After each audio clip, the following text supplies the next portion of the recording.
Hello everyone, my name is Hunter Hero, and welcome to my top 8 Vanquish Soul Montana States deck profile. Um, this deck performed above expectations today, so to kind of give you guys who may not know, Montana States is a uh, twice a year tournament that we have. Here in the state of Montana, where we travel to different cities, and it's like a regional. It was 53 people this time, so that's 6 rounds of Swiss, and then we cut to top cut. And so we're going to go a little more in depth on the cards in here, what I cited out. We'll even talk about the sideboard stuff for this deck, because I think you guys deserve a little more in depth on why I chose this deck, stuff it was good for in the format, stuff like that. So I think that's enough preamble, so let's get into the video. Starting off with our main deck, we have our little Vanquish Souls. So 3 copies of Vanquish Soul Raisin, 2 copies of Vanquish Soul Madlove, and 1 copy of Vanquish Soul Pantera. I would not change any of these in retrospect for the format. These cards all performed about as much as we need to. Raisin's the heart and soul of the deck. You need him in order to get off to the races. He's a really strong card. The 2 copies of Mad Love came up quite a bit. My philosophy when it comes to Mad Love is that you play as many Mad Love as there is good back row for your archetype to search. So it's like Sprite Jet in that regard. And then Pantera is just a free extender. Makes rank 4s a lot easier by being a free summon. So if you Fandangle your rock, and use rock a certain way, this thing can then equate to a rank 4, which is most of what we're making in our extra deck outside of rock. I wouldn't change these for the world. Until we get the second wave of support from Age of Overlord, we are not going to be playing 3 of her. Post Age of Overlord, we might actually see the 3rd Mad Love come back in, but until then.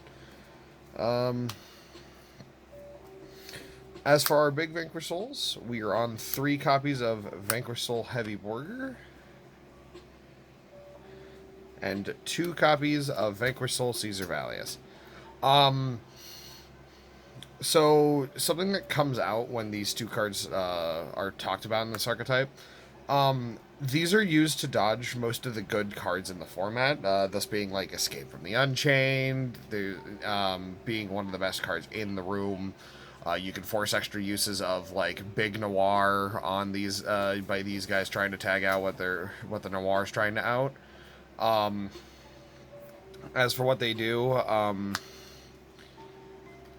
Heavy Borger draws you a card and then does or chooses to do 15 points of burn damage if you show a Dark to draw a card, which is normally Mad Love, and Earth and Fire to get the burn. Caesar makes himself unaffected on just an Earth, and then you show one of each of your types, which is Dark, Earth, and Fire.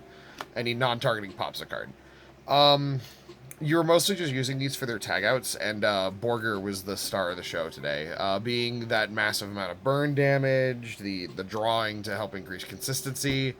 He was fantastic. As for the little Vanquish Souls, this one pops back row. This one doesn't use its onboard effect very much, and he pops monsters in the column he's in, which came up a little bit today, but not too much. These came up a lot more. Caesar closes games. Borger helps get you into positions where your opponent really has no options to out you. I won 2 games off of Borger Burn. Going into their draw phase, you just shotgun his effects before they have a chance to really do a whole lot. You can you can dodge certain effects by using Caesar target the Borger to get him out of there. Stuff like that. That is it for all of our Vanquish Soul names. I don't know how much these are going to change come post Age of Overlord. I'll probably update you guys with the deck list after that. I got some Testina stuff, though, I gotta test. Outside of that, we have our Kashtira package with 3 Fenrir and 1 copy of Riseheart. We actually need this guy for attributes and for more rank 4 access. And Fenrir's like the best card in the format right now, so playing 3 of him, and he's an Earth, which matters a lot more because without access to like Maxi here in the States, Earth targets kind of suck for this deck. But yeah, there's not really a whole lot I need to ramble about these. You're not making rank 7s with him. I had a variant in testing where I was using him to make rank 7s, but it just wasn't worth it in the long haul, so... As for our non-engine monster hand traps, we have 3 copies of Ash, 3 DD Crow, and 3 Ghost Bell. So, another reason to play this deck is that you have like 12 to 15 non-engine slots to just play hand traps and other stuff of the sort. And these are all fantastic. DD Crow came up a lot against Pearly. Whenever they went Lily, target a card, you could then DD Crow the card. Ash Blossom eats up Thrusts, Talents, Guardian Chimeras, and Bell was good against Tearlament. I didn't play against Tearlament, so this card actually just was mostly just an attribute most of the day. Came up against Ditron, but that wasn't like the intended point. But overall, these hand traps were fantastic, and I really wouldn't change them, especially going towards this next format. The only, like, side grade option you have is DD Crow. You could play Bystials in this card spot, as Bystials double up his bodies on board, which is actually a little more beneficial for the deck. But Crow's utility came up a lot more during the, during States, so I chose Crow over Bystials. Moving on to the spell cards, we have 3, Stake Your Soul. This card, I resolved it like twice today. This card's crazy, but like, it's unsearchable, so you have no real way, like, you're just hoping you draw it, but this card's like crazy every time you resolve it. It's so much free advantage on 1 free push. You reveal an attribute, a guy in your hand with an attribute, and then you summon a Vanquish Soul with a different name than that monster, but with the same attribute. So, like, you can go, like, reveal Ash, and then summon Raisin because he's a fire warrior that doesn't have the name Ash Blossom and Joy Spring. But they're bounced during the end of the turn, which you really don't care because they're not sticking on board long enough to do that. This card was fantastic. Every time I drew it, I think I won that game, except for I think in my top cut match versus Branded Chimera. But that deck is this deck's worst matchup. So. We'll talk about that when it comes to like the sideboard and stuff, why we sided a particular way. But yeah, Branded Chimera was this deck's worst matchup by far. For our 2 other Vanquish Soul cards, we have Continue and Dust Devil. These were both absolutely nuts. Continues Monster Reborn or adds back a guy. And Dust Devil is non-targeting basically Book of Eclipse. So you get a book for every Vanquish Soul on your board with a different name. And the cost is targeting a guy, and then you change its battle position, which does not matter. That's as much of a cost as FA Test Run. I'm not sure what we're looking at come the next format. We actually might be able to justify a second Dust Devil coming into the next into Age of Overlord. Just given the fact that the new guy we're getting out of that set is a free summon, so you have 2 guys on board rather than just like the one you're ending on most of the time. So that's just a thought. This card doesn't target, by the way. Like that's something that that I should probably actually recover real quick. This card doesn't target, which means that it's really good going into stuff like Noir after it's used one of its bounces. Chimera can't, Guardian Chimera, if they have Poly in the graveyard, can still get booked by this. So it's actually really, really strong. For good old consistency pieces, we have 3 Pot of Prosperity. You have so many ways to resolve this. This is like the best consistency card in the game right now. Not really a whole lot I can say about the best card in Yu-Gi-Oh! Right now, so that or Thrust, but I don't have that card, so. And then 1 Rhoda and 1 Infernoble Arms Durandal. You want to search Raisin. That's why we're playing, what is this, 5, 6, 7, 8, 9, like, basically we're trying to resolve as many copies of Raisin, so, these are fantastic, especially if you're missing that fire attribute in your hand to resolve those extra effects. These just search more fires. So, moving on to our trap lineup, we're playing 3 copies of Infinite Impermanence as our hand trap slot. This card got started out a lot. I was only playing it as just like another piece of non-engine, which was a lot of help. Like, it was a strong piece of non-engine, but I'd just rather have had other cards in my deck. I'd probably still play this again in the main. There were still a lot of cards that was able to shut down and keep me in the game. It was just, it felt rather underwhelming the later on in the tournament I went versus decks that it just does not matter against. But and then one of the main reasons we picked this deck for this event, and one of the reasons why this deck is good, as much as I advocate against Floodgates, this deck can play, there can only be in a format where the best deck being Unchained, which is Mono Fiends, has like no native way to out this outside of like negging their board a billion. Plus it helps against Flunder. Since your deck has no issue with Shifter, you can just play the Tikaboo, and then sure, they Shifter you, you just don't go into Rock that turn. Or if you're a Mad Lad, you go into Rock anyway because you saw 2 Raisin and you're fine. Yeah, this was like one of the primary reasons I wanted to play this deck. I had Unchained, but I just didn't know the matchup well enough, so I was like, you know what? We could just play this deck, flip There Can Only Be, and give me a fighting chance. And it panned out. I mean, I took top 8, so... yeah, that's it for the main deck. There's not really a whole lot I would change about this list in the main deck. Like, come Age of Overlord, you're probably going to get an updated deck profile, assuming that that list does well. But that's really all there is to discuss about the main deck. So we have the side deck, which is... not the side deck, the extra deck. 3 copies of Rock of the Vanquisher. This is like the only extra card I basically made at all today. I made a couple of the other ones, like Niche Scenario. They didn't come up too much, but...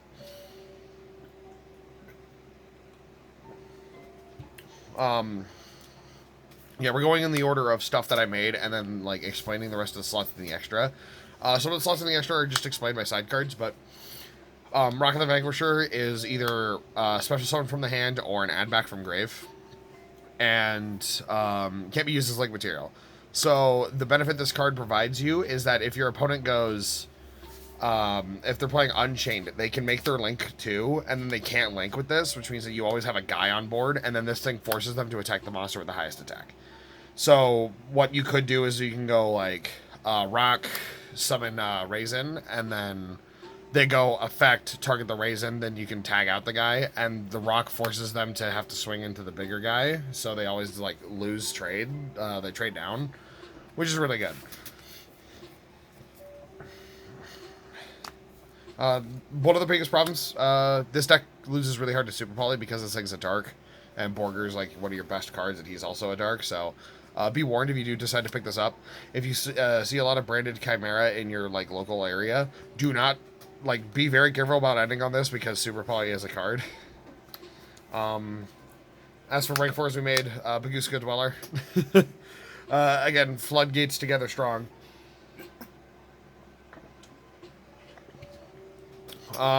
We didn't make Baguska all that much today. I think I made it once against Branded Chimera, which helped a lot.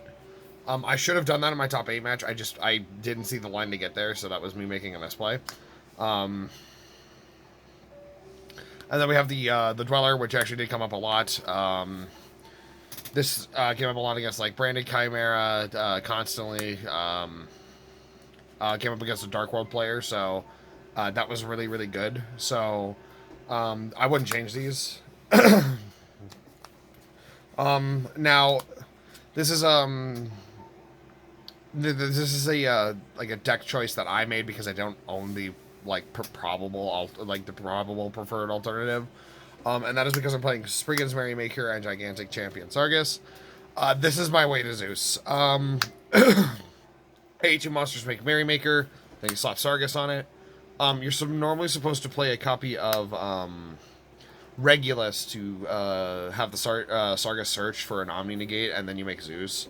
But I don't have Regulus, but we had to play this because I didn't have the Zodiacs, because you could play Shakanide and Borbo over these 2 slots, and CD about the same amount of success. I personally preferred the Sargus stuff because Sargus had like an actual body on him, so I could get damage in. But that's just my thing. These things like effects do not matter, so they were just basically big vanillas that made Zeus and Zeus. This is all the stuff we actually made in the tournament. Everything else is just like, um, everything else is Ultimate Slayer targets. So we have Lingaribo. I guess we could have made Phoenix, but it doesn't matter. Tri-Brigade Arms, Boost Phyllis 2, Meteorologic Aggregator, Baron, Garua, and Entis. I only dumped this one. You could justify like this as like an Omega, I guess, if you cared that much. Cut the Lingaribo and play just like another Boost Phyllis or something like that. I don't know. A lot of this like didn't come up today, so as far as the X-Strike would have went, I probably should have played something over the Lingaribo spot, like just over this slot. I should have played just another rank. Probably like actually played Big Eye in the slot, or Anti-Cheese White Woman, just because you don't make a hole on your X-Strike anyway. So having just like another thing you could make would have been a lot better. But outside of that, it was great. In terms of the side deck, Shifter, tier players, man. I basically sided this in after a lot of online testing, realizing that like if I went against Tier Element, I wanted just a one-card answer to their entire strategy. This worked a lot better when I was playing Bestials, so if I do plan on playing this at a higher level event again, I might play Shifter and then side a couple of Bestials, because that way you can Bestial away your own Shifter and then resolve another one. That interaction is not super important, but it does come up. 3 Nib, which came up against that Darkmoon player. They were playing combo, so outside of that, this really didn't come up much. I sided this a couple times against Branded Chimera, and I just couldn't draw it. It's not a bad card for that deck. It's just I couldn't see it, so. Another really good reason to play this deck is that with all the non-engine slots, you can afford to play 3 Ultimate Slayer and 3 Herald. Now, you could make the argument that you could be playing cards like Thrust for Dimensional Barrier and stuff like that, and I would agree. I just don't own Triple Tactics Thrust, so we had to max out on a lot of stuff, and we had to make compromises in my side deck to make up for it. The last 3 cards were Books, which, if I were to go back and do this again, I would have just played 3-Dimensional Barrier over the Books. I would have played these, and then, like, probably these would have probably stuck as well. I just would have played Barrier over the Books. The reason being is that, like, these cards came up a lot versus the 2 Pearly decks I went against, and so it gave me, like, just a natural out to their boss monster. I cited Book, like, 3 times, didn't see it once, and the games where I would have seen it, it didn't even matter because I just out-advantaged my opponent, and I would have just preferred to have Barrier. So, like, I think that's my personal choice, is that I'd rather have played Barrier. The biggest reason I wanted to play this deck is that it was a little off the wall. It just topped in Dortmund, and if you watched that list of Lucas's, this deck list is very similar to Lucas's list. I basically borrowed his deck list for this event. I would have thrown my own like spin on stuff, but there's not really a whole room to experiment yet until we get Age of Overlord, so I think this deck did fantastic, though. I probably wouldn't have picked anything else. Maybe Tier Element, but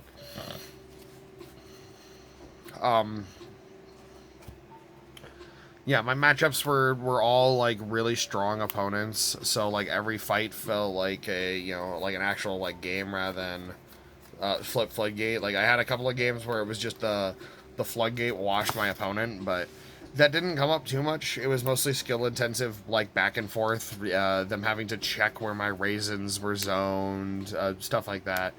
It was a really, really good day for this deck, and as exhausted as I was before making this video, I think this was totally worth it. The mental expenditure, getting my first top in states in over 3 years with a deck that I really, really enjoy, I think was an awesome experience.